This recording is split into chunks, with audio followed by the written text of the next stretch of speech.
Swadika and welcome to BU Academic Talk.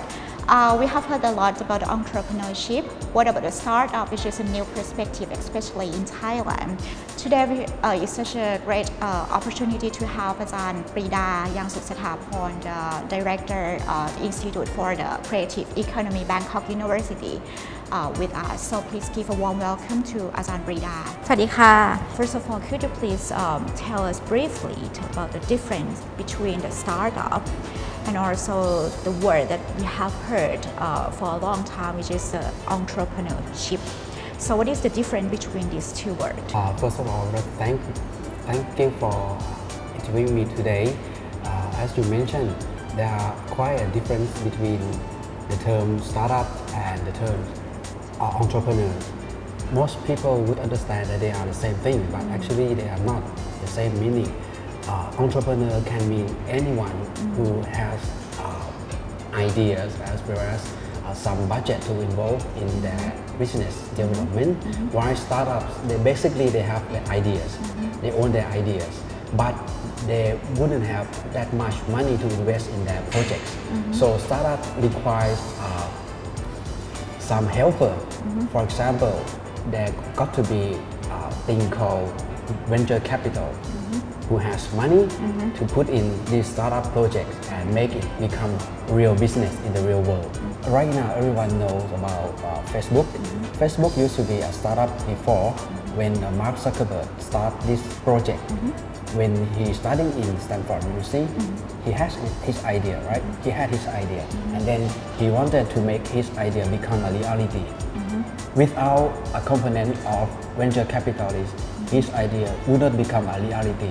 So he just proposed his idea to some venture capitalists to pitch their money to invest in this project, and then we call it startup. Theoretically, the return from startup should be much more than the return from basic entrepreneurial business. For example, the Instagram company is only a 2 years company.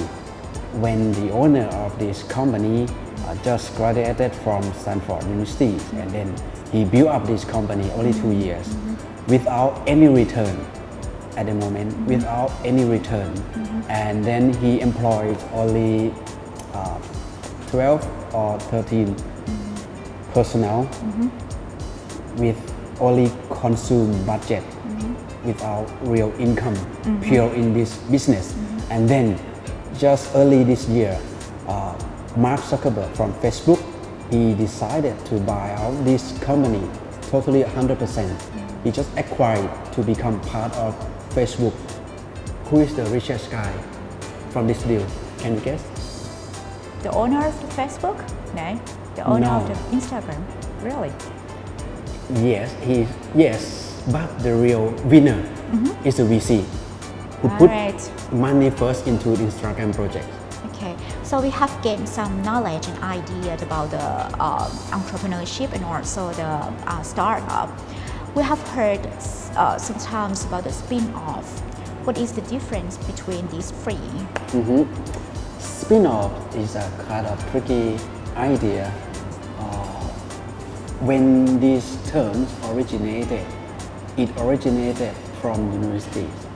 That means if faculty members, some faculty members has his or her idea, and he or she wants to make her or his idea become a real business practice, and they got to ask funding from universities. In Western universities, they have a fund called University Seed Fund, or probably they call it a University Startup Funds. I still have got some more questions. So how can I find out the information or how can I learn more about these three perspectives? Okay, so I'm happy to tell you that this month there is going to be a big event inside Bangkok University called Echelon Ignite Thailand. This will be a first event set up in Thai about startup only for startup. In this event will set up during 22nd to 23rd of November this month. Bangkok University joined with the company in Singapore called E27. E27 is a startup for web service, and then they built up a community called Echelon in Singapore, which is the very successful event, probably the best startup event in this region. We will invite about 15 to 20 speakers all around the world. Some of them will come from Silicon Valley, some of them will come from successful startups in Singapore, Malaysia, Indonesia, Japan, as well as in China. And some of them are venture capitalists, have money and would like to get good project. Some of them are from a successful company, for example, Ensoko or Thumbs Up, which is a very successful web companies lately. Okay. So if someone or if somebody would like to participate in this event, did you have to pay anything? Oh yes. Okay. Can you please pay to the organizer? Right now, the early birth rate is about 3,000 baht. Something I couldn't remember the exact figure, but they charge it. We can also search the information on the internet as well. Definitely. Okay. Can you please give You us? You can search in Google using Echelon Ignite Thailand, or you can go on the www.e27.sg. Alright, so anyway, thank you very much indeed, and don't forget to involve or to take part in this event. It's on 22nd and 23rd of the November. And if you have got any other questions, you can pop into the website that he just told you. So anyway, thank you very much indeed for joining us. We'll see you next time for the BU Academic Talk. Bye. Bye bye. สวัสดีค่ะ